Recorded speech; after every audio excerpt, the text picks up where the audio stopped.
The city. It's this sprawling, massive place, miles and miles across. Been here as long as anyone can remember.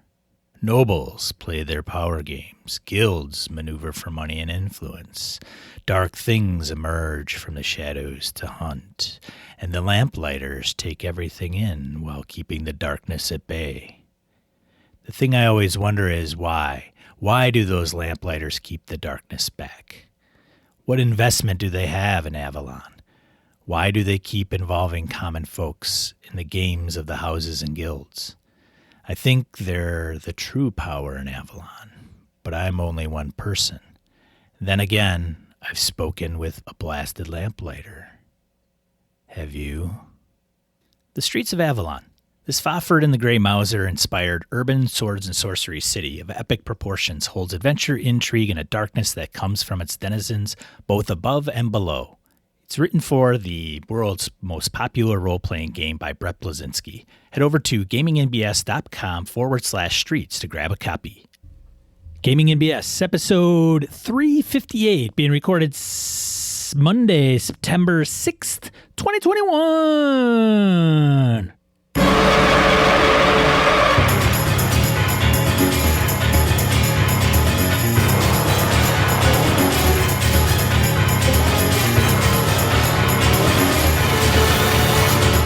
Welcome to Gaming NBS, a tabletop RPG podcast. I'm Sean.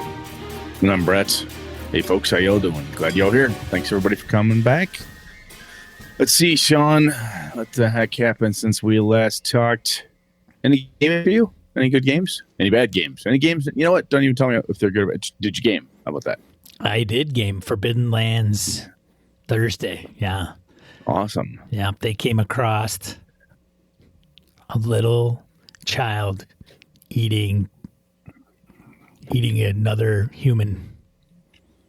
So you gave him the old it's the old Kobayashi Brett Maru, where it's like, do I murder the child? Do I save the child? Is he using the child to scare us?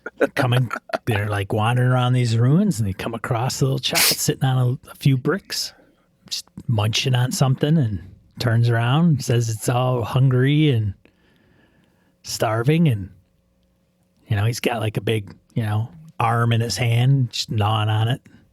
Little fingers, human fingers dangling off the side. Yeah. His face all blood, like he got into a big nasty bowl of spaghetti. Yeah. So is he a ghoul or something? Some kind of zombie? Yeah, Did they find out? That's not yet. No, that's where it ended. They didn't. Yeah. Oh, nice. And then there's a good thing you don't spoil it here, man. And then there's an opening like past him. Like there's an opening into a side of a hill that is got a stone archway that's been humanly constructed. I see. So they are, and then nice. One of the guy that the little child is mawing on is one of the previous 4 humans that they ran into earlier in the ruins. Oh, well then, that's fresh. It is fresh. Interesting. Yeah, it's fresh. Yeah. Interesting. So, they got that going for them, which is nice. And then Harrigan's character, Kasha, has a love interest that she put a spell on back at Eden's Outpost. So in like session 2, she kind of, hey, I'm going to charm this guy and see if I can get some info from him. And so he's like, oh, she's kind of flirty.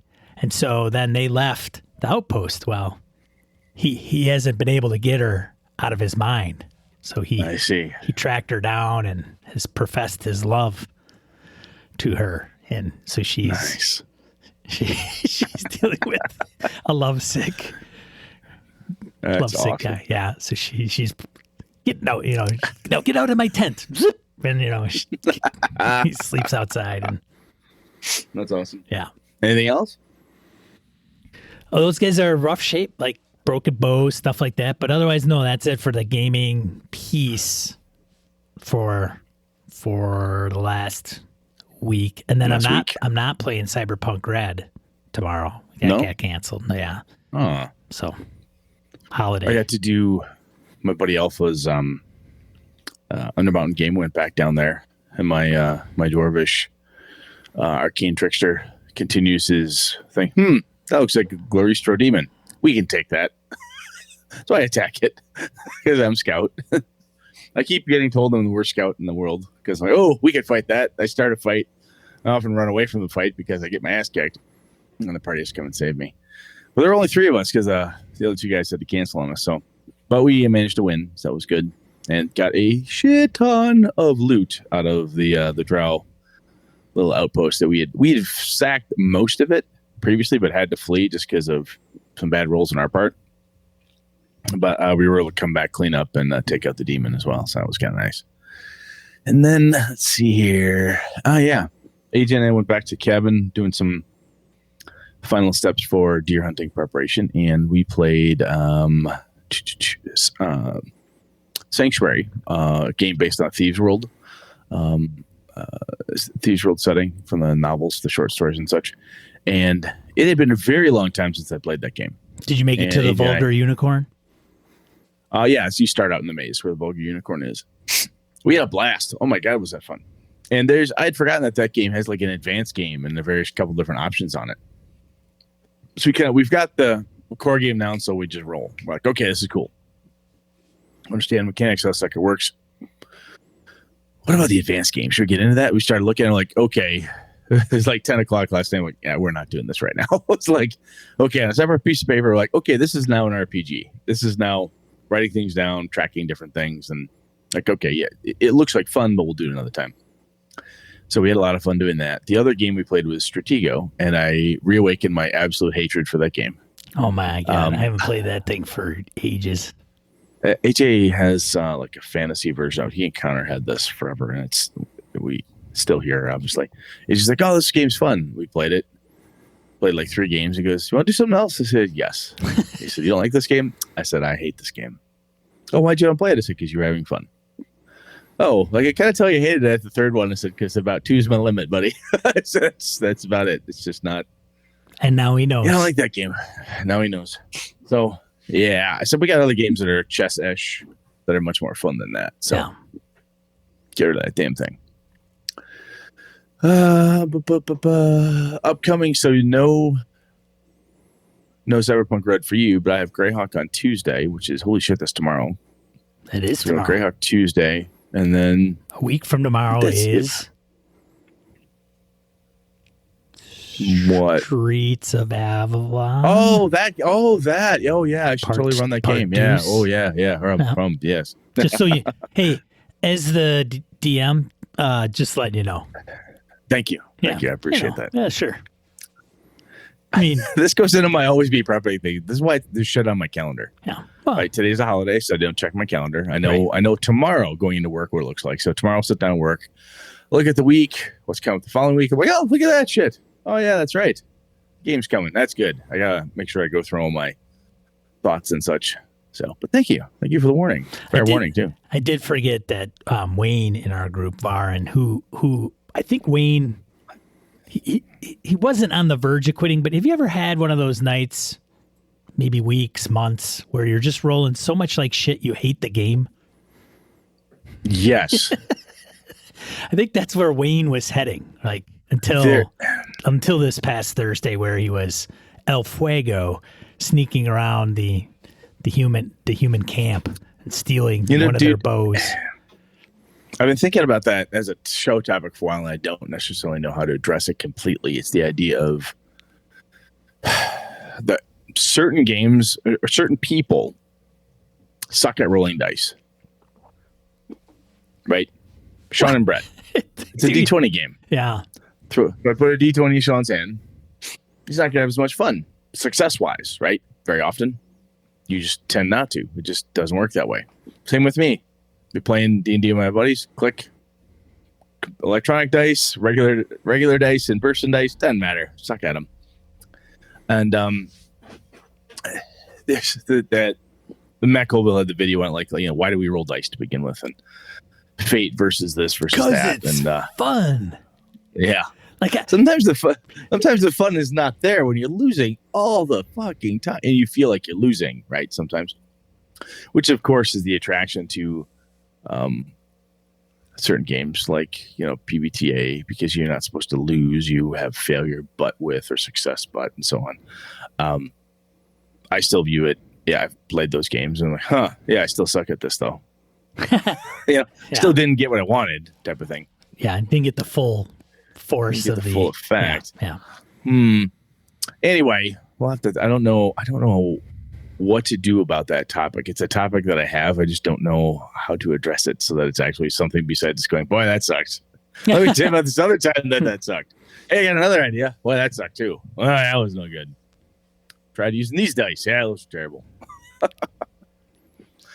Anyway, I think enough of that meandering. Announcements, Project BS, the Delta Green experiment. Got that cooking. I've been prepping all weekend, man. Have you? Holy I shit, have, yeah. I have gone off the deep end with a little bit of the prep. I haven't read. Speaking of losing, you're trying to beat me. I don't know what you're talking about, man. This is not a competition. This is not a competition. I'm going to win. But Bush. There it is. You son of a bitch. There's a lot of. I started going through and reading it. And as I was doing it, I was making notes of the NPCs. Mm-hmm. And then I got a little carried away and started, okay. Because I think the way I'm going to run it is I'm going to use a lot of Notion. Right, the app. Oh, okay, yeah. Because I find, and just to organize it. That's all. Like the modules, the scenarios are usually written where you can literally just read right from there, and as long as you stop before you give something away, you're fine. Like there isn't box text, but it reads very fluidly. I think, right? Yep. And so the only problem is that. If the group decides to go, hey, Sean, we're going to go and interview this person. We're going to go and then those two are going to go interview that person. Then I got to flip through the module. Hold on a second. Okay. All right. Go. Yeah. I'm ready. Go now. Now ask your questions. In Notion, I'll just be able to click on the person's name. Like click, and then all the bullets are there. I'm doing Return of the Tomb Horrors, getting pieces and parts of that to my guys. And I've had to flip through it a few times. Like, oh, hang on a second, let me find. I know where this is. Last session, in person, we just said you tripped this from memory for me. I could not find something. I hate that. Fucking life of me, I couldn't find it. And I'm positive I know what are on the pages around it. Like, I have an image in my head of what it looks like, where approximately the book it is. And I'm back and forth between the same 6 pages. I'm like, why the fuck is it not here? I know it's in Turns here. out it was there. Yeah. I had a name in my head instead of Sather. I had a different name, and it completely screwed me up. Sure. So I totally get what you're talking about. I think, dude, I don't know if you want to talk about it on your Saturday or if you want to do it here. I'd love to have you do it. Just to say, if you do it in Notion, it'd be very interesting to talk about how you prep it. Yeah, just as part of the whole piece. So we get it. So the other thing we have to do is I'm reading it yet. I got to find my dates. When I want to get it done, so we can get that going. But the other thing I think you and I need to do is then figure out how we want to kind of record how it's going. Experience. Do we do it here or do we do it separately and so on? So I have to talk about that too. But we'll figure that out. I have one player. Do you? Everyone else figured out how bad you are to play. What a dick. Nope. I have one player, and I think I'm going to run it Sundays 9 to noon. I think that's pretty. You've got a ringer. What do you got? You got Dennis Datweiler signed up to play your fucking games? Is that what you did? No.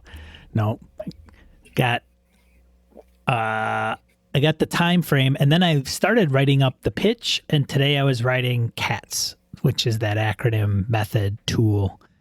Concept, something. I can't even remember the acronym. Sounds like a good tool. I like it. I know. Tone.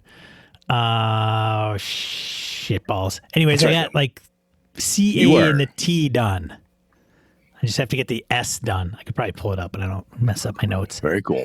So as soon as I get that doc done, then I will post it for people that might be interested. I'll post it probably on the There it is, subject matter. Concept, aim, tone, subject matter.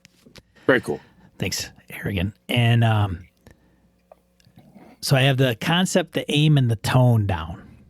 I just got to do the subject matter, which will be fine, which will be, mature situations, blah, blah, blah, blah, blah, swearing, adult language.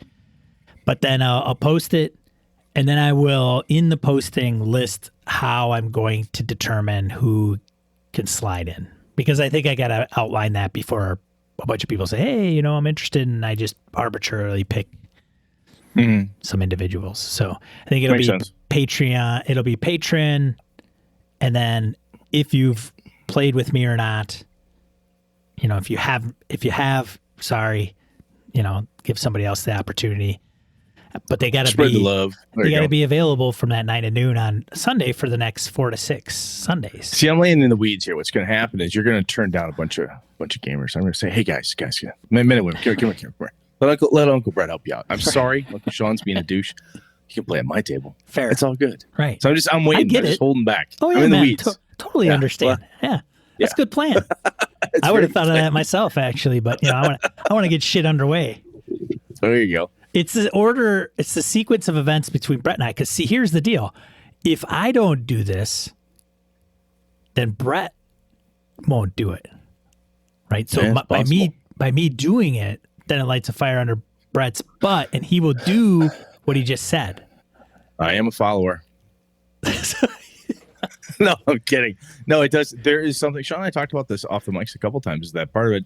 He and I have a really good idea for something, and my friends and I have a great idea. Hey, we should do this thing. That sounds great. How many times have we all said this? Sure. At a table, we should play this game. We should try this thing. Yeah, we totally should. And we're back to Cyberpunk Red, and we're back over here again. It doesn't. Somebody's got to grab it and go right. Yeah. And it makes sense. I like it.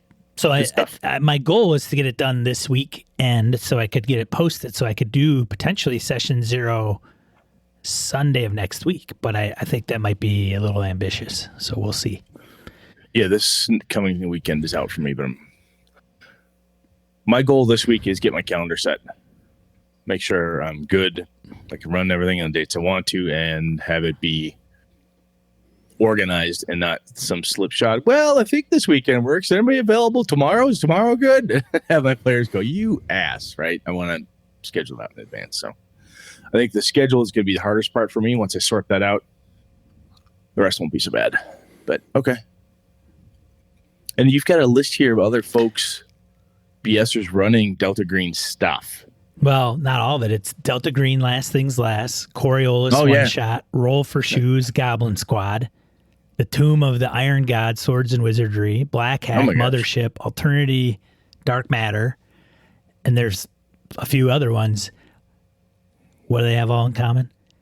BSers running these, offering to run all these games.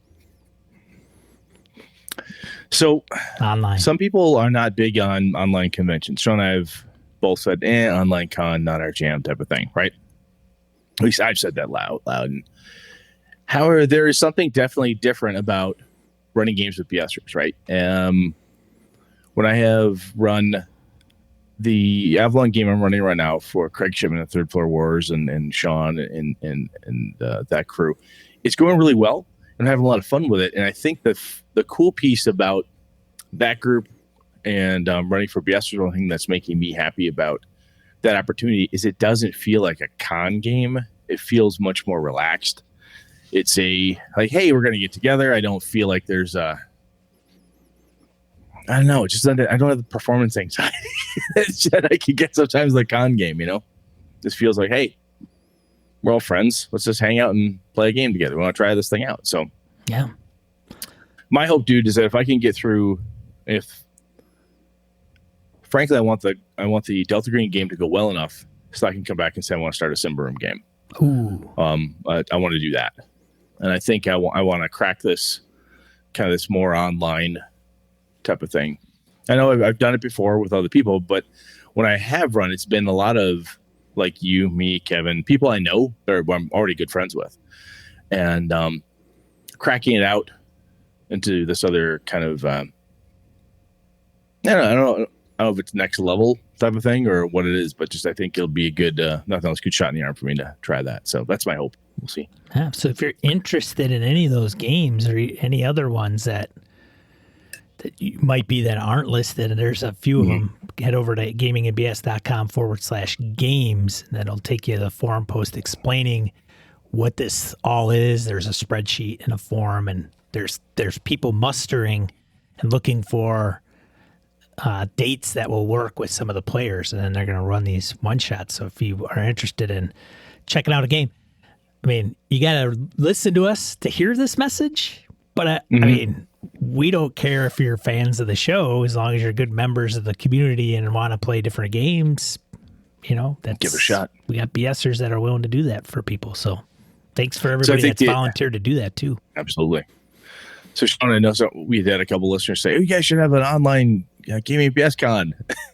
And Sean and I were talking about that off mics, and we both show up pretty much simultaneously. There'll be like 18, 20 of us game masters all sitting in a virtual room going, "Anyone show up to your game? I thought you were going to play in my game. Well, I have to run a game." Like, this is online convention of game masters staring at each other across the virtual convention, waving at the lack of players because we've all decided to run games instead.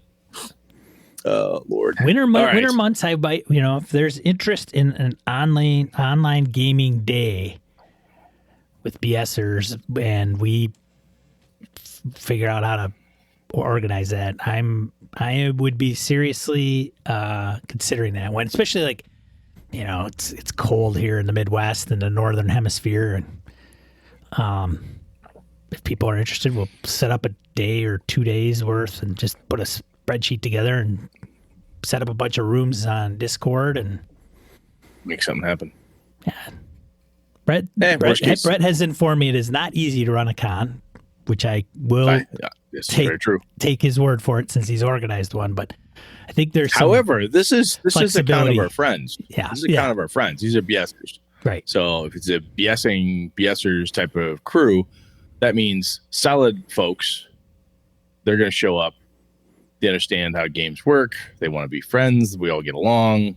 I'm good there, right? So it's not in person. An in-person con is a son of a bitch. Yeah, like when you got to organize tables and how many tables and where do you put the tables? We just create rooms in Discord. Yeah, nobody's going to come up and say, "Yeah, the men's bathroom isn't working." Right. Then you got to run off and find facilities. So this isn't going to happen. There is a lot of overhead with in-person cons that you don't have to deal with online necessarily. So, yeah, we'll see. All right. Shall we random encounter? We should. Let's go to Random Encounter. Move on. Random Encounter, segment of the show where we field emails, voicemails, comments from social media. Your turn. All right. First one, Harrigan emails us on always be prepping. Let's see, says, Brett and Sean, love the discussion on always be prepping in episode 357. Kudos. For many years, prep was problematic for me because of two things. Thing one, my brain works like Brett's does. That is a problem. I'm just going to stop you right there where he says problematic for two things. The first is your brain works like mine. I'm with you. Solidarity. So now there is a connection here. Yeah, this connection. I get the pain you're in because I'm in the same pain, clearly. All right, carry on. I like it. It is in game mode. RPG thoughts are occurring. Short-term ideas for what's next in the campaign. Long-term big ideas for new games and settings, mechanics, real-life experiences that can color the game, things I need to improve, stuff I stumble across and want to research further. Always. Thing two, for almost 20 years, I traveled like mad for work. So I had a very lifestyle that just wasn't conducive to giving me a lot of uninterrupted quiet time when I could jot things down. Brett, I can't remember half the stuff I come up with over the course of a day by the time evening rolls around. On the go. Unlike. Yeah, I know that feeling, and that has been, and that's the thing I think a lot of people here again have. One of the reasons why setting time aside, doing some of the stuff like Sean talked about at the top here, that makes sense. I totally get that. Anyway, carry on. So because of these two things, I embarked on trying to find a solution to capture all my emergent RPG thoughts. I tried carrying a notebook. I tried voice recorders before there were smartphones. I tried keeping a text file on my laptop. I tried local voice and text capture on smartphones when they became a thing. And then all of that got solved by cloud note-taking apps. Evernote, OneNote, whatever your flavor. Suddenly, I could grab thoughts in real time, and they were available on every platform I used. It was pivotal for me as I was on planes and in cars and hotels all the time. Over time, those apps added the ability to sketch and capture voice. And now I don't know what I would do without them, even though I no longer travel like I used to. 2 other minor points to close out. Prepping can just be reading or watching something to get in the mood, in the right headspace. Nothing mechanical or about the big plot or next session. Just get your brain on the right frequency. Experiment with note capture styles. I use mind maps, flow diagrams, tables, sketches, Kanban-style cards, bullets, stream of consciousness text capture, all of it. I usually stick with just a couple simple styles, but at the front end of a game, I'll often break my ideas down in different ways to see what jumps off the page. A quick list of NPCs and their objective, look, and voice characterization can be great, but I often unearth something different if I draw a diagram of those NPCs and their factions and connect them up with notated relationship lines. Anyway, great episode and great topic. Game on, lads. Harrigan. I think one of the best parts that Harrigan's calling out here that we didn't necessarily talk about was I don't think we did at all actually, is continuing to try to find multiple tools and ways, right? We'll sit down and say, hey, I found this, lazy DM's guide. Oh, this will be great. You sit down and you're like, wow, I tried the thing that Sly Fleur said and I did a quarter of it. Just didn't seem to work for me. Oh, prepping sucks. It's very easy to get dissuaded or to quit. Like anything else, you're trying to up your game. If that's what, you're looking at prepping as a way to up your game or be better prepared, deal with stuff, better improv, all that crap we talk about. And I think the cool thing here is like Harrigan's doing all these different pieces and parts. And then he said, hey, even though I'm not traveling like a madman, I'm still using the same tool I had because that tool is working for me. And sometimes even in the old little pamphlet book from Robin Law's Guide to Good Game Mastering, he says repeatedly in there, if you and your players are having fun, if what you're doing is working, there is nothing you need to change, right? So if you've got a method that's working for you, that's great. Doesn't mean you can't listen or learn about somebody else's method, and Harrigan's not saying anything that bold. But I love the way that he talks about the fact that tried, I have an answer. Ways he's capturing that stuff. And sometimes that happens, right? I know I was a terrible student in college. I did not. If I could go back and redo the classes that I had a hard time in, I'd be much better just because of how I am able to capture the data now. I learned multiple ways for me to learn things.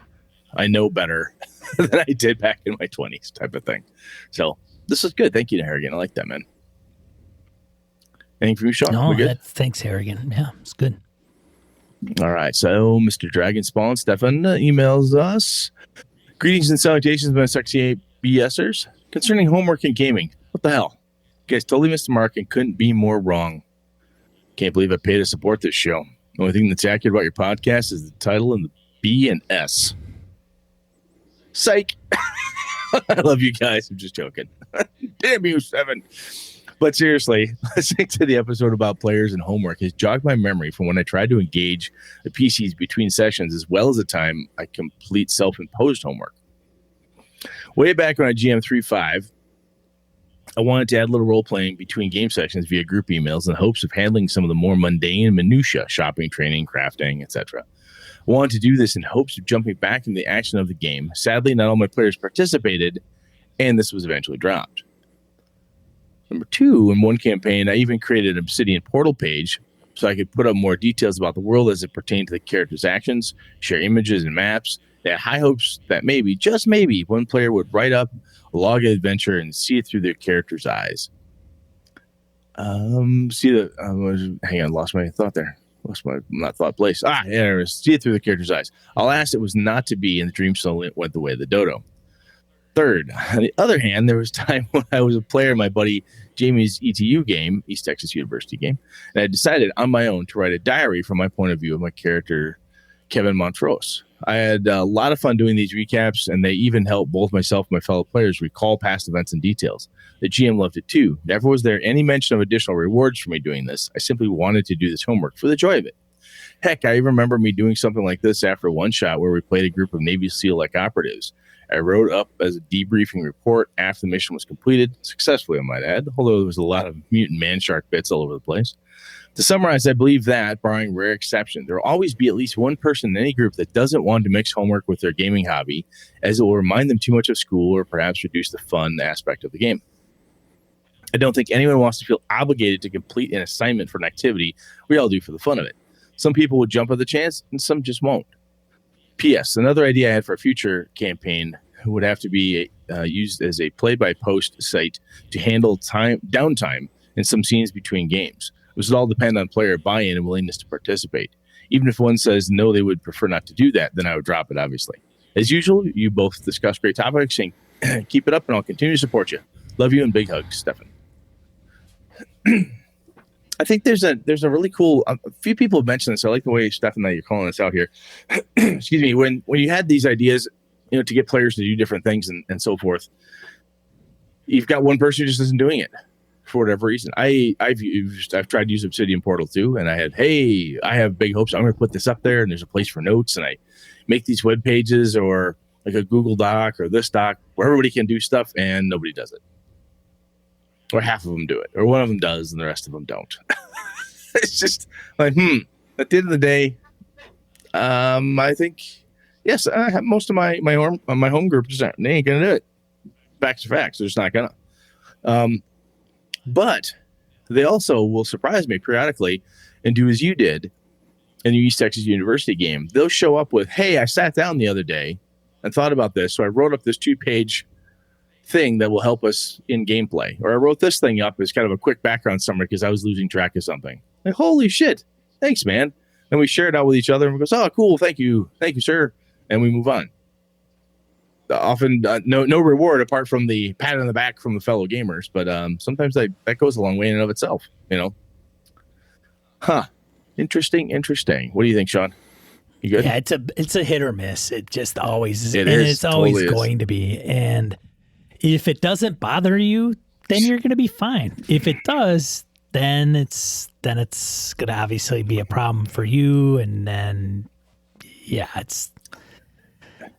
we're always going to have 4 or 3 different people at the table minimum, and then they're all going to be different. And some are going to grok.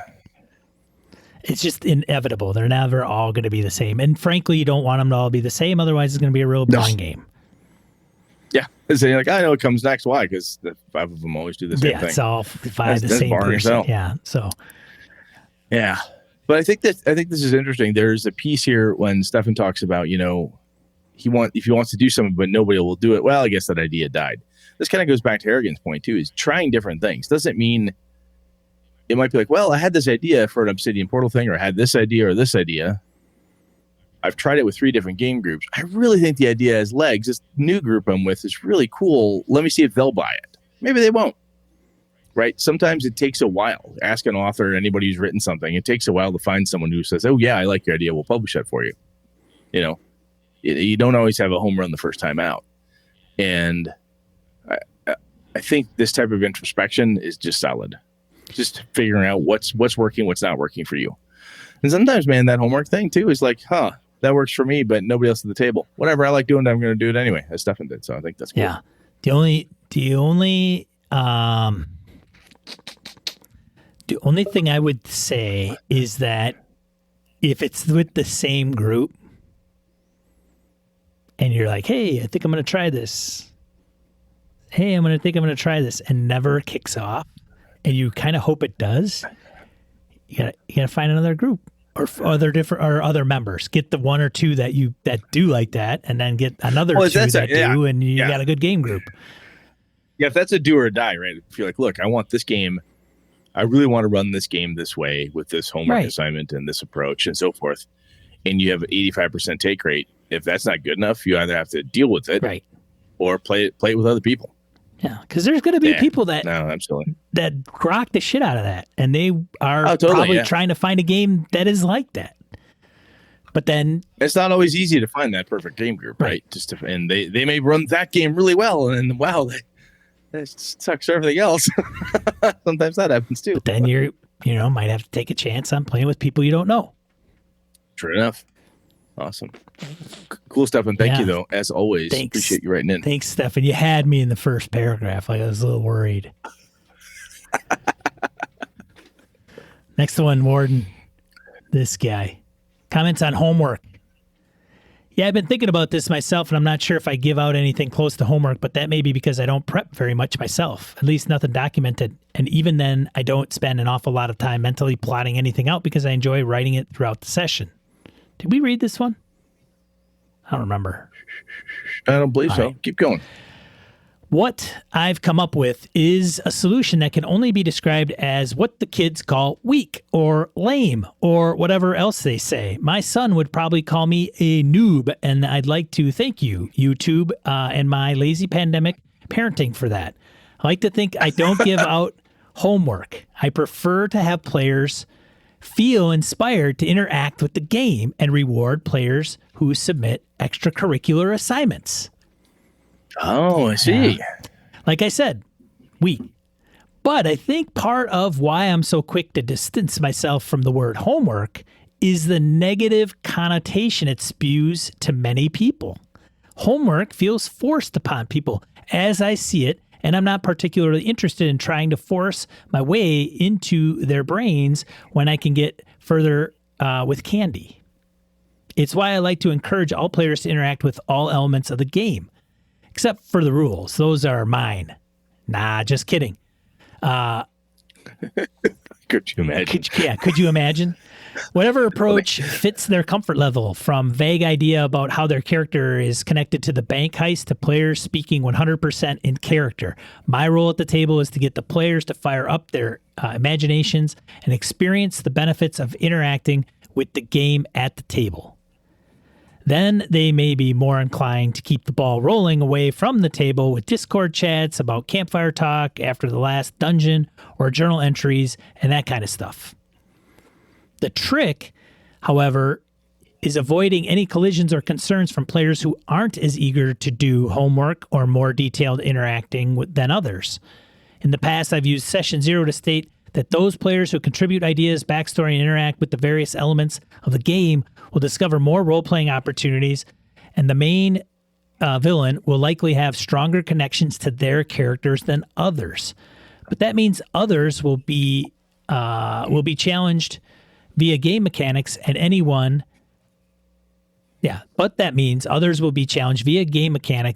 who doesn't feel as comfortable or keen to do so will therefore start at higher levels or have faster opportunities to kick some extra ass than the role players.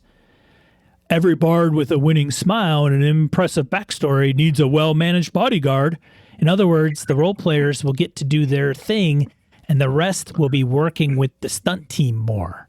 I'll provide opponents tailored to test them out in a fight, but also ensure their enemy isn't immune to all their strengths.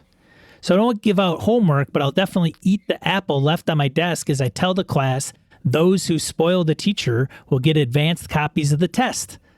All others are hamburger wrapped in spells and plate mail for my monsters to eat, but they'll get customized treasure and better gear. I gotta say, Warden, I do a similar thing. I did not think about it this way, but listening to Sean read this through in my quick perusal pre-show, I'm like, this kind of comes to some of those things, Sean, that have talked about before. I know I've specifically said, like, some of the people in my home group do X and some don't, right? There's different ways to reward different players.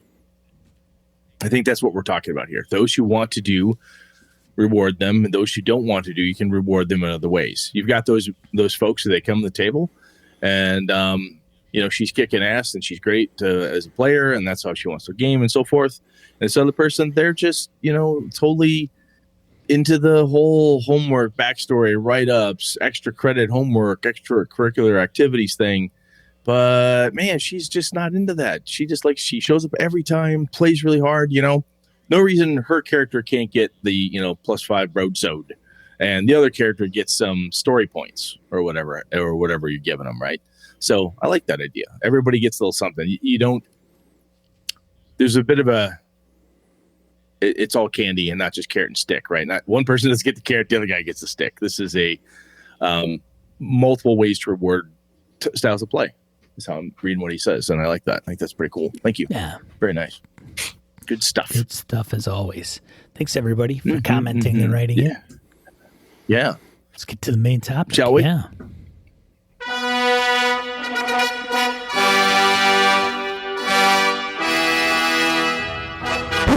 Alrighty, Brett. What are we talking about this week? Well, this is yours officially. I mean, you started this idea of starting a tavern, ways to start games and such. And there is, I want to talk about it. One, because I just done it in my Avalon game with the Third Floor Wars and you. But said, hey, there's this tavern. That's where we're going to start. And I did a funny thing happened to be on the way to the inn approach, where certain people show up, drop a few key clues, and then wham, something happens. You're in the soup. Something's going on.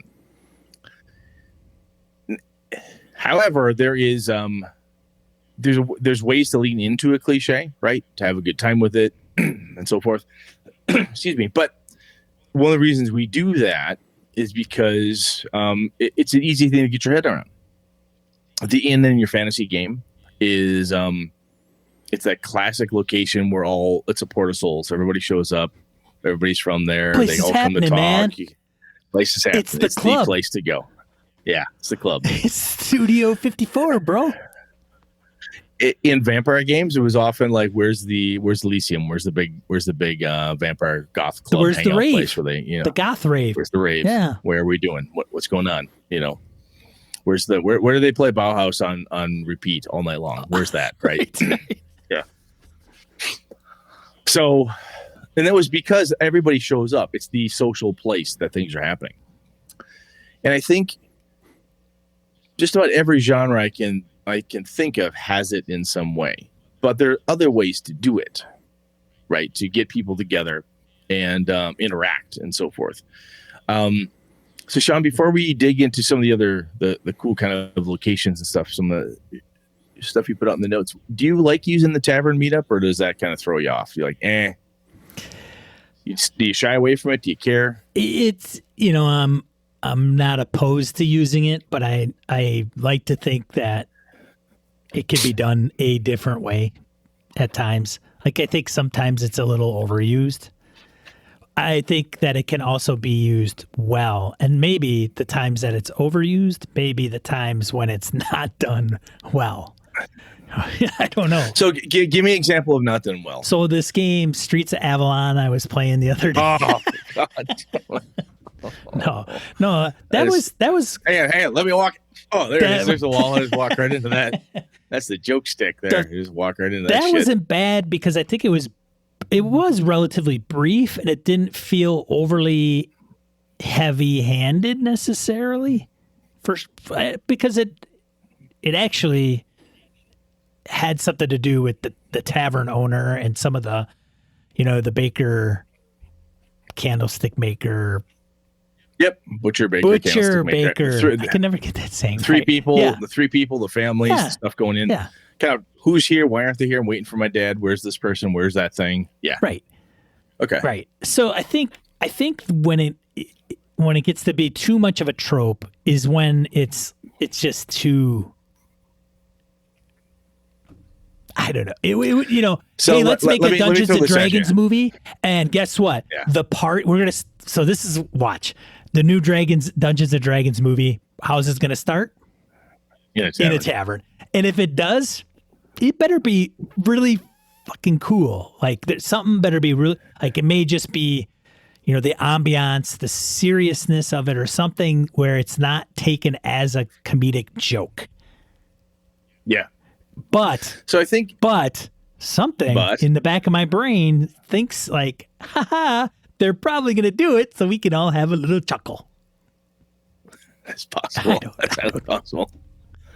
I think when I think about the y'all meet in the tavern and what the bad version of the cliche is, it's the tavern is not where the action is. You go to the tavern to learn about where the action is, right? You go there and someone comes in and says, you read the post on the wall that says, goblin ears, 50 gold, or there's a dragon in town, or, whatever. Whereas like you show up and you're all there looking for adventure and you've heard a rumor or you want to listen for rumors and things. You're looking for a quest hub, right? When it's a passive experience. What I prefer to do with it, and I think I did this well with the Avalon game for you in Third Floor Wars, was the action. The tavern is where the action is going to occur, either in or out, right? It's going to aggressively push the action at you. When I ran for my kids, they're in a tavern. Things are fine. They know each other. They're traveling through this area. They have a place to go. They're traveling through this little bitty town. They stop at the Green Dragon. They're having some food. They check out a couple locals. Like, okay, well, say what we want to do. Boom, the door kicks open. The blacksmith comes in. They've got my son. They stole Shem. Something's got to happen, right? Stole that directly from Matt Colville's idea. And I'm like, it's a great idea. The door kicks in, a thing happens, a cry for help. You're obviously adventurers. You're here to help. And I set the scene insofar as they look around. No one else can do anything. They're the only people in the tavern. They're 4 characters. They're the only people in that tavern. They're the only ones physically in the game in that tavern? No. Oh. They're the only ones with the skill. Sure. Everyone else are farmers, woodcutters. They're townsfolk. These guys are talking about monsters came and stole their kid. Yeah. And they, they're so far out. The town guard, they learn that there's hardly any guards in town. There's a small handful. The one woman who acts as the sheriff was out of town. Oh. Right. Everything was stacked so that when it happened, my kids like this went, shit, we got to do something. No one else can. We are their hope. We're the thing that has to happen. In the Avalon game, when you guys showed up in the tavern, it was like, hey, is my dad here? Have you seen my dad? Why? Well, I'm supposed to meet him here. He's going to buy me and some of the other kids some dinner because we were really good. What's going on with this? The butcher walks in, sees something and leaves. What's going on with that? We know there's a rivalry. So actions, something is going on. Now, granted, the big ugliness happened outside on the way to the inn. But it wasn't go to the inn, rumble around, grab a couple clue tokens or, idea tokens and roam off to the next place. That, I think, is the overused component. Does that make sense? It does. You kind of show up. It's a passive way to get stuff. It's kind of boring. So you've mentioned 2 games that you started in the last 6 months-ish that both started in and around a tavern. Actually, my Greyhawk game did too. So is this a thing for you? I just wanted to do it because it's fun. Oh, okay. And the other way I've done it is you start somewhere, you're traveling. I've done this at con games. You're traveling in a horrible winter storm. You're the guards. You're on this stupid wagon thing. You're supposed to get from point A to point B. You kind of know each other. It was a good job. And you get there, and then the inn is besieged by undead and this horrible person, and you're trying to figure out what's going on. So I make the inn again a place of action where things have to happen. In Avalon, it's very common for me to pick an inn because it's the center of the neighborhood. It's a place where people come and go all the time. Well, everybody's in and out, in and out, in and out. An urban-based setting is a little unique because, I wouldn't say you're limited, but you're right. Where is a bunch of people that don't know each other going to be together?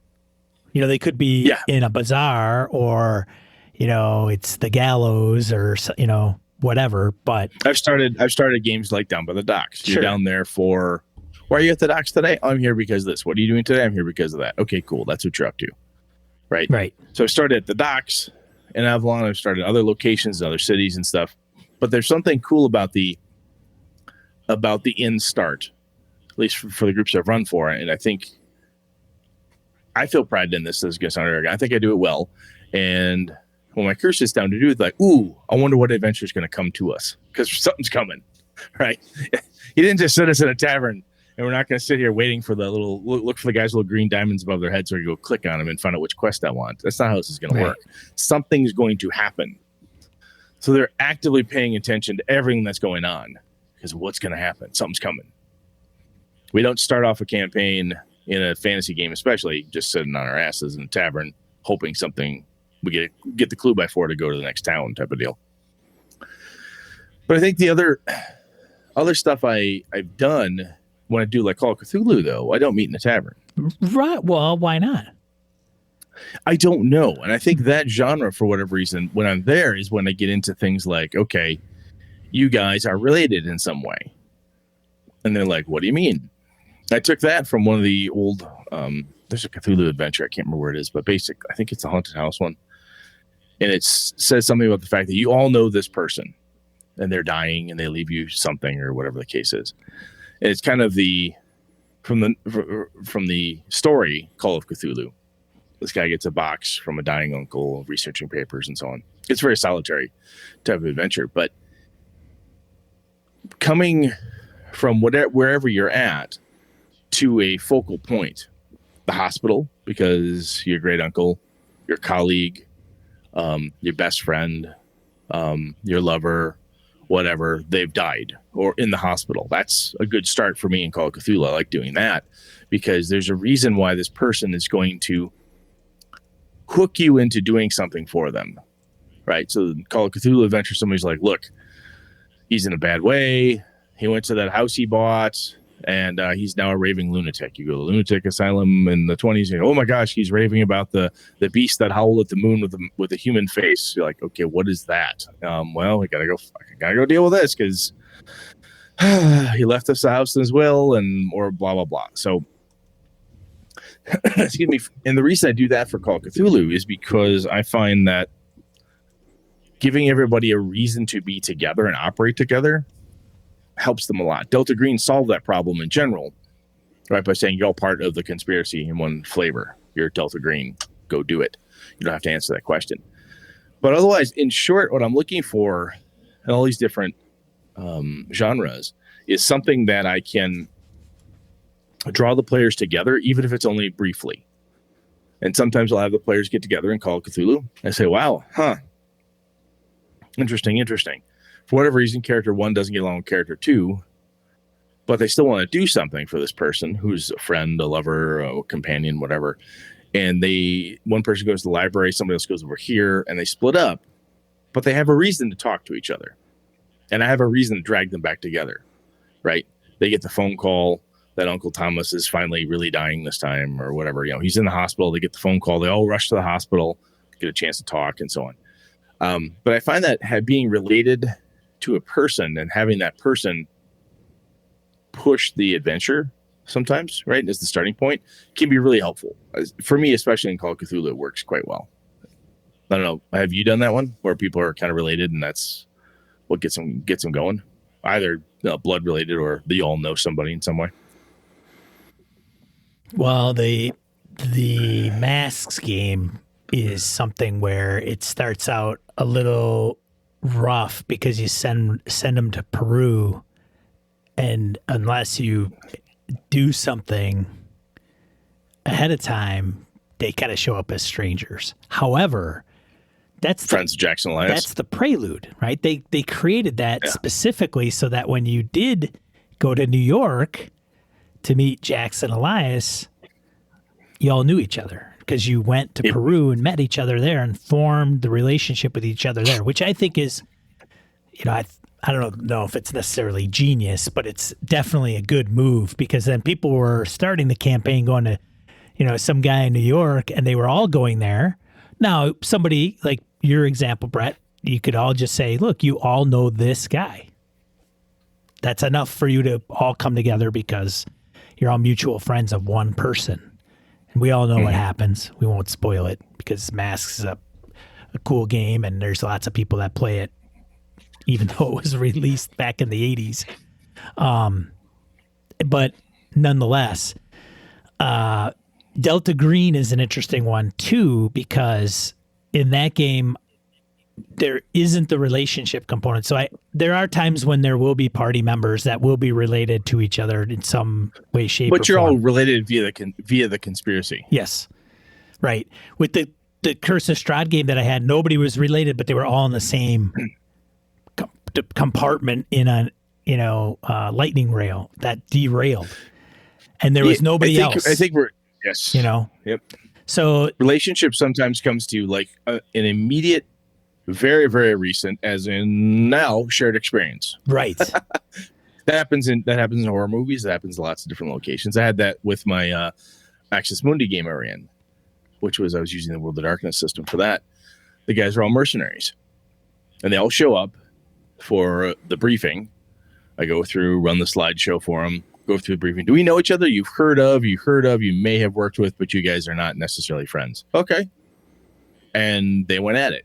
And it became not a player versus player game, but I set it up so that you had a job to do. They went to do the job in the jungle. Things went fucking batshit nutty. Then they got worse from there. But while they were there, they're like, look, we're on a team. We're organized. We're all mercenaries. We're paid to go do this thing. We get dropped in to go do this job. And they dealt with it. And then when they left, when the job ostensibly ended and they didn't realize it was a weird time loopy thing and it was fucked up for them, they tried to go home. But then things would happen to make callbacks to that time in Africa, or something else would occur to bring them together and kind of force things to happen. It was very similar to that shared experience thing. You were all here because you were here. That's why everything else keeps happening. Right. Lost. Airplane crash. Why are you here? Because we're on the airplane. Right. That's shipwreck ideas and things of that nature can be a lot of fun too. The aliens, the first movie, they're part of a crew. They're hired there. They like each other. They don't like each other. Somebody complains about the pay. Aliens 2, the second one. Sigourney Weaver's there. You got the corporate guy. You've got a bunch of Marines. And they're just it's the job. It's not a job. I'm doing this for this reason. And then the massive shared experience of the first session kind of knits them together. But I think for me, when I do the shared experience thing, which I think we talked about the Master Narlothotep, I think the shared experience is more fun to do it than to say you all have had a shared experience. I agree. Which is where for Delta Green, even my preference, if I'm running a campaign of it, is the characters get indoctrinated into the conspiracy together versus you just are part of the conspiracy out of the gate. At least that's a preference I have, just because having it happen at the table is more fun for me. Do you have sorry, go. I was just going to say the Tomb of Annihilation game, I had one character playing brothers, but they all had multiple. I don't really count that because you don't have the player to player interaction between the two if they're brothers. But I know Andy played Nuda and Gouda brothers. I think, what were they? I think were they halflings? I can't remember, but they, brothers. Nice. And one got turned to stone and the other one was upset about it, but what are you going to do? I have done alphas, was Out of the Abyss, Rage of Demons, whatever the hell it's called. That one, you're prisoners. You'll escape. The adventure itself is fairly interesting. I think Alpha's doing very much adventure as written. And he and I have talked about that at certain points. I'm like, why are we doing this again? We're free. Well, it's not really clear. I'm like, yeah, there's no real reason for this, dude. We're going to do it because it's the adventure, but I'm just telling you, Yeah. And he's like, yeah, this has got, quote unquote, bad in our opinion. How we don't necessarily aren't having as much fun with that component of it. But that's another shared experience piece, right? Where you're somewhere in the thick of things. And I think what's kind of funny, we talk about that stuff and we talk about in media res or however you're pronouncing it, depending on how much you've had to drink. I'll say it one way versus the other. In the action, want to start off somewhere. And people see it in the tavern as there's no action, nothing's happening. We've already talked about that. I mean, I changed it up in Avalon. It starts slow and then boom, it hit. Or, my kids show up, start slow, boom, the adventure hits. yes, you can go right away to roll for initiative. You're in the middle of a fight. But I think it's a version of in the action. You're right on the beginning of what happened just before the door got kicked in. Why are you in the tavern? You guys are in this neighborhood in Avalon. Why are you at the inn? Why are you there? Why are you there? You're coming there. What are you doing? Where are you coming from? Good. That's the moment before the bass drops, right? Just before the band kicks in. Right, and the mosh pit gets going. Just wham! There you are. Now it's action time. Now there's something going on. Sometimes that something is the doors kicked in. They've kidnapped my son. There's a fire. A fight breaks out. Whatever it is, or whatnot. I think there's I think that's the juice for starting in a location together. However you're having a meet it's that initial meet time, keeping it tight so that something game plot wise happens, which is why in like a Call of Cthulhu game, I ran one time when the characters came up, they were at a funeral. At the funeral, they all know each other for some reason. I told them, I said, hey, in your backstory, you need to have a reason why you like, love, care about, or even hate this motherfucker. You're showing up just to spit on him when no one's looking because you always hated him, right? So the characters show up, wham, the action starts. Cultists come in, try to take the body, things go crazy. They're all involved in one way or another through background and getting engaged in this event. And but it was that shared experience and having that happen as quick as I can, because if you want to have a group game, I guess. Because if you're going the other way, when you start my vampire games, my old World of Darkness stuff, it's like you're on your own. You can buddy up with Brett's character, Sean, or you could go do your own thing. I don't fucking care. Yeah. I would have guys who would play. My buddy Alpha played in a Dark Ages game. He played a werewolf that lived out. No, excuse me, he was a gangrel vampire. Not that anybody cares. Anyway, he was outside of London. And he talked to 1 out of 8 characters for like 13, 14 sessions. Wow. We all gamed together, but he didn't involve himself with anybody else. He's talking NPCs and doing other stuff. He didn't care. He had a fun time. Loved it. But he didn't give a fuck. And that's a different style of game. And I think the other thing here is that when you force people to start together, it can, if it feels forced, or it has a, how do I say this? It could feel like you're telling them you have to be a team. You need to operate as a team. And some people like to play a little looser, right? So I'll go investigate my Call of Cthulhu this way, and you go investigate your Call of Cthulhu that way. Yes, we're in the same Call of Cthulhu game, but you toddle off over there. I'll go over here. I'll meet you at the library eventually when we have a chance, right? But I'm not going to follow you from place to place to place to place. And I can see that happening. My buddy Nick's Star Wars game that I'm in, that one is very much for like the first 3 sessions. I talked to some of the other characters, but I ignored them for the most part because they had nothing to do with what my character was up to.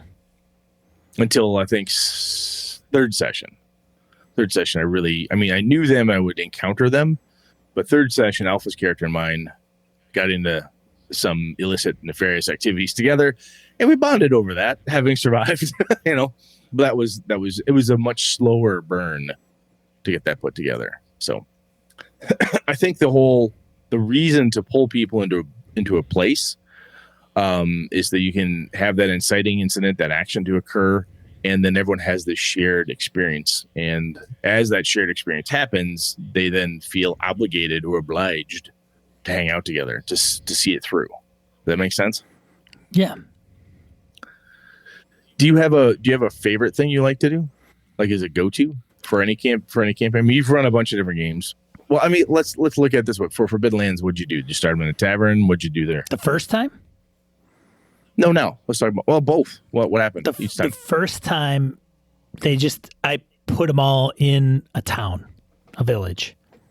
That's where we said everybody met. You guys met at the Hollows, and this is where you two came from, and you two grew up there. And then they went out from there. And the reason they went out from there was two people that were cooped up in the village got wind of these two that had been wandering, and they had a map. They thought that was the ticket to get out of town. They joined up with them and said, "Hey, we'll join up with you. Let's go." No problem. The second time around, I had to figure that out, and I didn't want to start them in a village necessarily because I could use the village later as a site potentially. Oh, okay. Yeah. And so I just said, "There's an outpost." It's a little heavy-handed because some people will say, "Well, I don't understand. This outpost doesn't have a lot of staff. How come people just don't come in and ransack it or create problems or, burn it to the ground? Or how do they even live here and survive? Because it's only, four people." And so I just made it where the reputation of the outpost was, there's 4 different races of 4, each individual that's there are 4 different races. There's a human, a half-elf, an orc, and a human. So it's a mini cosmopolitan Port of Souls. Well, everybody's welcome. Everybody's welcome. Here. And that's the deal. It's like a place where you can rest your head and nobody's going to screw with you no matter what your background is. But you bring the baggage in, there's going to be hell to pay and you won't ever be welcome back. And if you're traveling around, that safe haven that you actually know of and know where it is no longer going to accept available. You. Yes. It's no longer available to you because you're a dick. Yeah. It's not available to you anymore. That's the value it holds. And so that's where I put those guys. And now from where they go out from there is kind of up to them. And, I'm playing with players that are like not going to get caught up with, I don't like your character. I don't like your character. And even if they don't like each other, they will still... they understand. They're all game masters. They're going to go with the flow. They may bicker at each other if they want to or not. They may not know each other very well, but now they're out in the middle of nowhere and they have to kind of rely on each other to get through. Is there a reason why they're all out in the middle of nowhere apart from the core conceit of the game, or do they have a reason? Well, they all have their own individual reasons. I'll say that. And most of them have to do with, and they're all relatively personal. They could be as simple as, I was in a village for a long time and I needed to get the hell out of Dodge because the blood mist has risen. So the Forbidden Lands premise, if you haven't heard us talk about it, blood mist had been in place for hundreds of years that would not allow people to travel. You can't go anywhere. You can't go anywhere. Now suddenly the highways are open again. Off you go. Exactly. And so that is almost enough for anybody that wants to adventure to get out and about. And, they could tie that into anything. Like, I'm tired of being poor in this village as I grew up, and my parents aren't going to make a lot of money. I'm going to go out and find my own way. And the way I'm going to do it is I'm going to leave this damn village because now I'm not confined to it anymore. Another one could be, I'm going to go out and scout the land, or, I'm going to find a house, like a stronghold or a keep, okay. For me to kind of, so it could be wanderlust, could be, they could have rumors, one of the players had come to me and said, "Here's 5 things, use them as you will. Like, this is some of the things I'm thinking about, and you can use them all as seeds on why I'm out venturing around." And I'm like, okay, good to know. I'll just make a note of them, but I want to get you guys together, and then I will plant the seeds, and then you guys could determine whether you want to pick up and run with them or not. One of the interesting piece we keep talking about is we want to get the group together. The group wants to get together. We have to have a reason for them to be together, right? So we're trying to make that thing happen. To facilitate that, putting you in a confined space is easier, i.e. a tavern, a jail prison, cell, right? A jail cell. You're all part of, guys in Avalon joined a guild. We did a single guild campaign a number of years ago. You're all together that way. You were all low-ranking members working your way up. You had reasons to be there, but you were there for a reason. Or you had a thing. Whether you liked each other or not, you were thrust together because of something. I think what can happen is if you don't have what you were just talking about, and this kind of tripped in my head, was, you've got a good group of players there who aren't like, look, we may bicker, snipe, and whatever back and forth with each other, but we're here for each other. We're going to support each other in adventure. We'll be fine. But I think sometimes there's a thought that if I have this opening adventure just right, this opening scene where they all meet in the right area, everything will be fine. This group is going to gel, and they're just going to, bam, yeah, right there, Without any single commonality? Yeah, because you'll have people roll in, and they're like, well, I made half drow, half dragonborn, and half silver dragon. And he's also a quarter tiefling. And he's an edgelord covered in belts and full of angst. Okay, great, good for you. And this other person never talks to anybody. That's good. You sit in the corner, don't talk to anyone. And what do you do? Oh, I'm the thief. I'm busy trying to steal money from him. But that's Tom. Why you? Well, I don't know Tom yet. I know Tom, but my character doesn't know Tom, and he looks like he's got a lot of money from what he described. Okay, fine. And it's an opportunity to put people in a building. And I think what people forget sometimes, at least I did for many years, I think this is the answer, if there is any one answer, but it's the inciting incident. It's the thing that occurs before anybody has too much time to start their own shenanigans. If you want to get them together, or to at least have a common cause to battle against. In my vampire games, you'd start out slow. I did a little bit of kind of slow burn. Get your feel for your character. Where are you at? Where's this? Wham! A thing occurs that is now the thing that's talked about in the city. If it's Chicago by night, New York by night, wherever the hell they were, wherever they were, it was the thing that occurred, right? Star Wars, it's the thing that occurs, right? It happens here, and this is how we get involved in it. And if you choose not to be involved in it, and everybody else is, well, then you're going to get left. The idea is go track the killers, you chase them off, and then you're together now, and you're doing something as a group. But I think this idea of meeting in a tavern without having a plan for what that meeting's goal is, right? Well, the players will get to know, the characters will get to know each other, and I'll drop some ideas and rumors. They'll pick a rumor so that they can head out.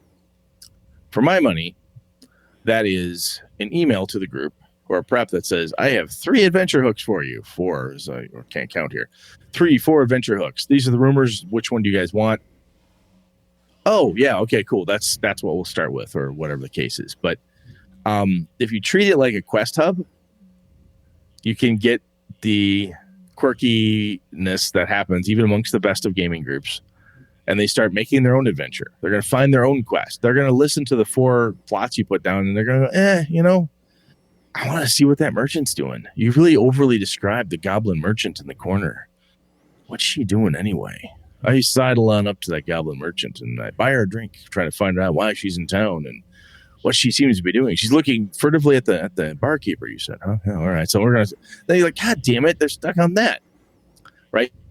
So it's short circuit when you do these starting as a group together in some way, is you're thrusting them into a piece of action. The Avalon game for the Third Floor War Gang and we could have roamed around the neighborhood, done your own thing for hours. Met in the tavern, talked to each other. I could have just let you figure out whatever the fuck you wanted to do and roam around. But instead, incident occurs, people get engaged. What the fuck is going on? And you're the ones to deal with it because no one else in the neighborhood knows how. Okay, it's on us. Off we go.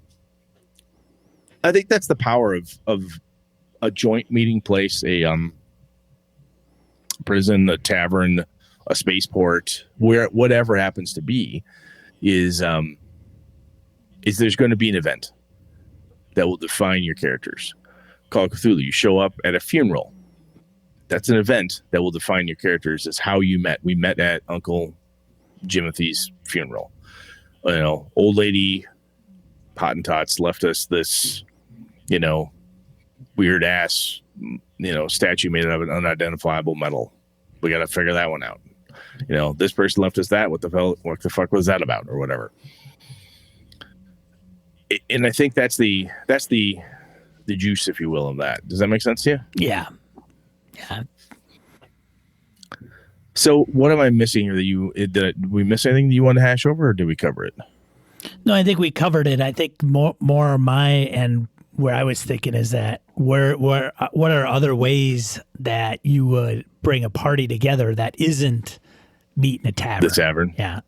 And it could be the exact same, method, but it's not a tavern. It's an outpost. It's, the guild. It's the, the debutante's mansion, whatever it is,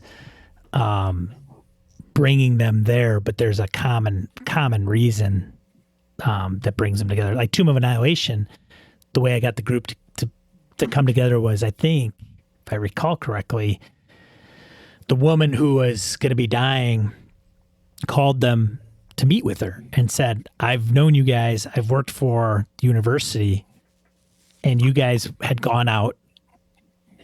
We hired you, and you brought back artifacts or precious items to us.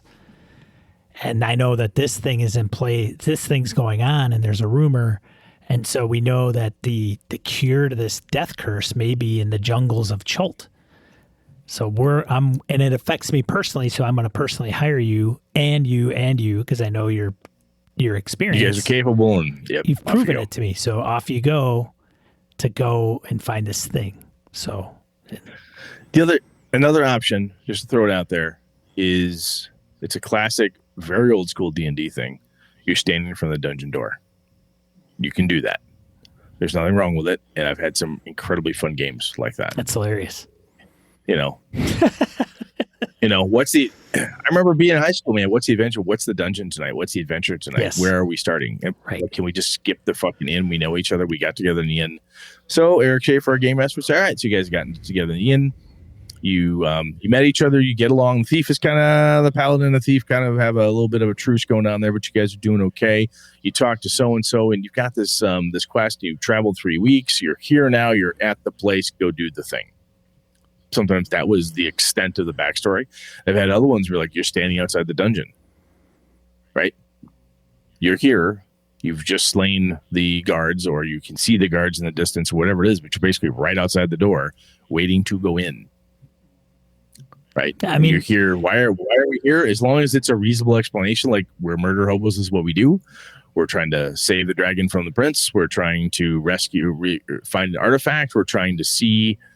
We need treasure and fame. If we do this, this will be one for the books. This will be amazing.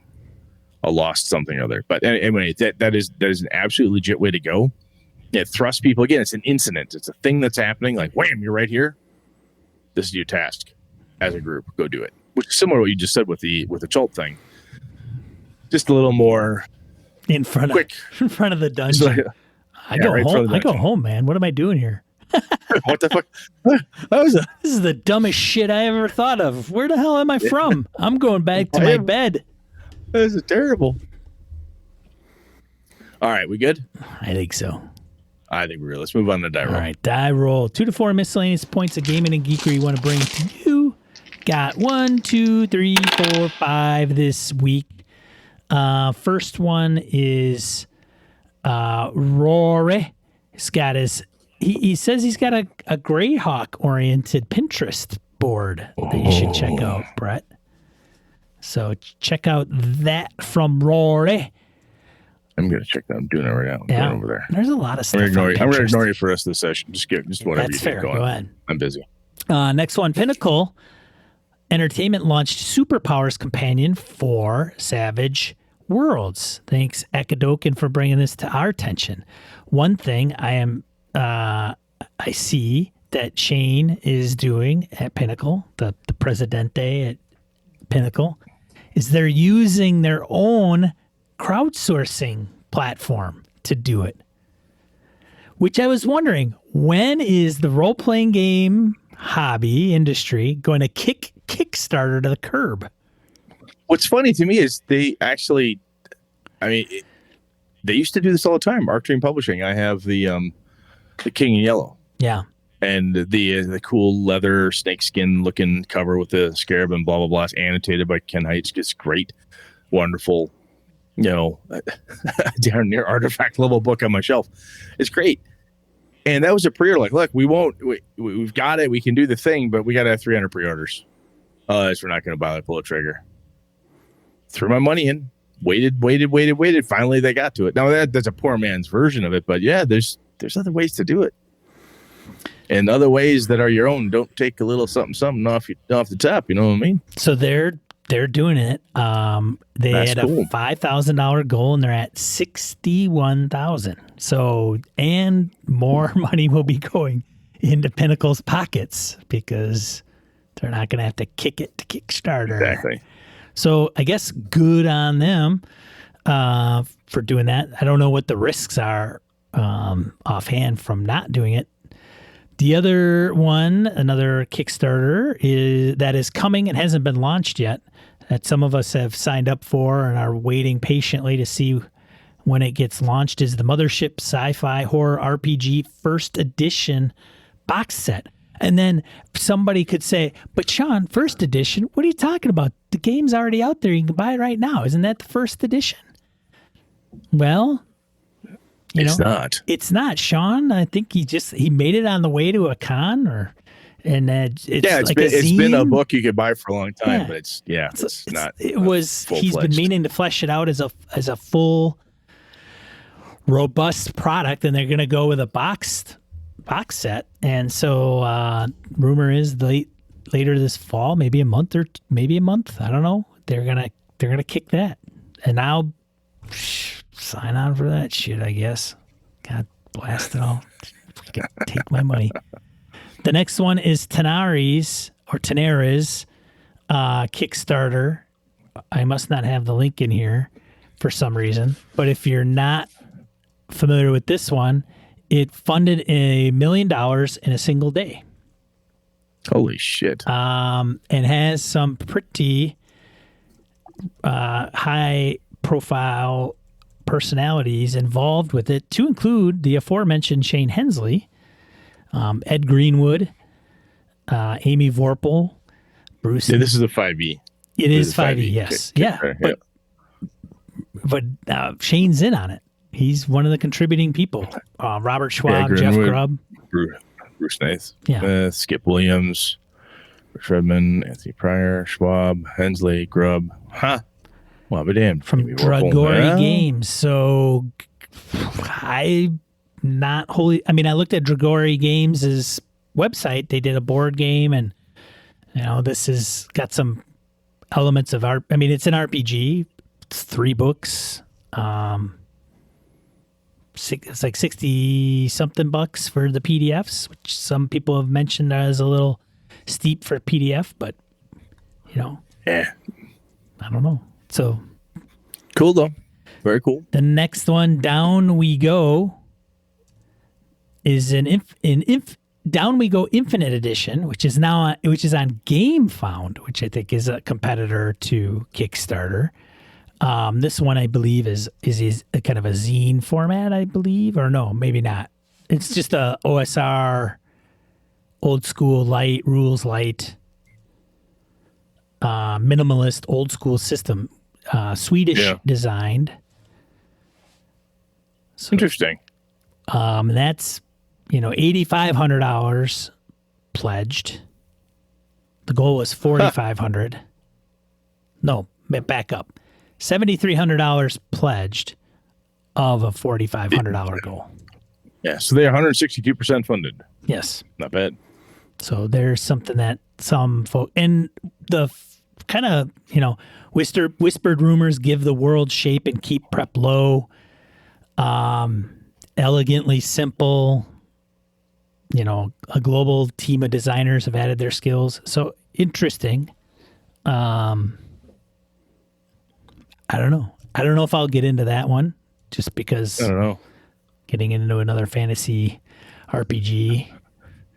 Got a few lined up in my PDFs. I don't know if I need another one. The next one and last is Journey into the Madlands, a post-apocalyptic RPG zine.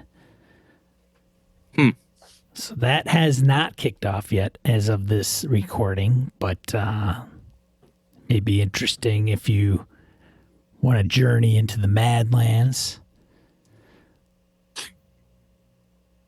We've had some folks. Some of these came from our Discord. Some I had thought I was going to put down the names of some of the folks that have brought these to our attention. I apologize, guys. I think one of them was Harrigan brought up Madlands, and I think there was another one with Down We Go. But anyways, some stuff to check out. I tell you, man, every time I see this list, this type of thing, I bump into people periodically online, and I'll see them ask for it, or I will get asked at a con, like, "Hey, is there a place you can find all of them?" No, there is. I think it's almost impossible to wrangle all the stuff that's happening in the tabletop RPG space right now. It's almost impossible. If down we go, I had no idea that was even a thing. Right, until somebody else happened to find it. How that person happened to find it, I don't know either. It's crazy. There's so much stuff. Yeah. It is fucking insane. Absolutely insane. And so cool, though. So very, very cool. And the thing is, you could get in on this stuff and it'd be great. And then you get that later. I was talking to, I think it was Rob Justice, and I brought him up on a stream, a Saturday morning stream. And we were talking about, it diverted into, or might have been Debt Willer. I don't remember. There was some RPG personality I was interacting with on Twitter, and it was like Dungeon World launched. When was Dungeon World launched? Brett, do you know? Forever ago.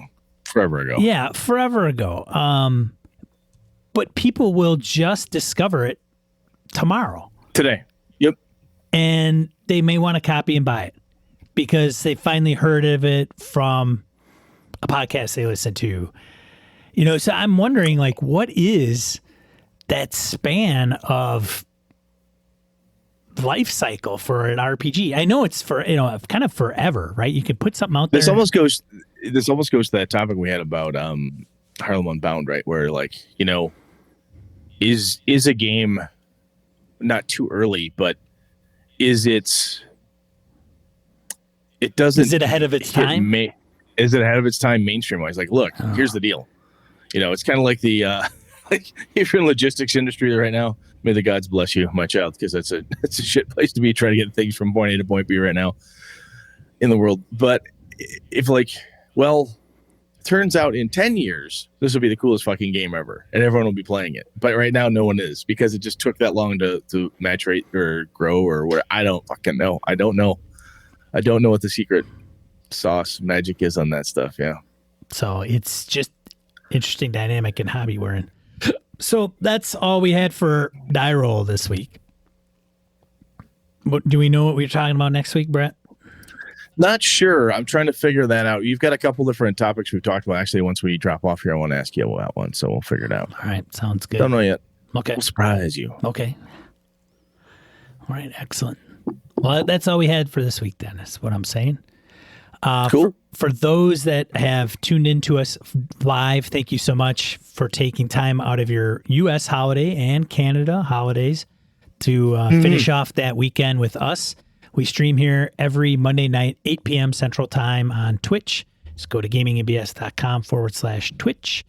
And then I stream here Saturday mornings about 8 o'clock in the morning Central Time U.S. Talk about an RPG topic of du jour of the week.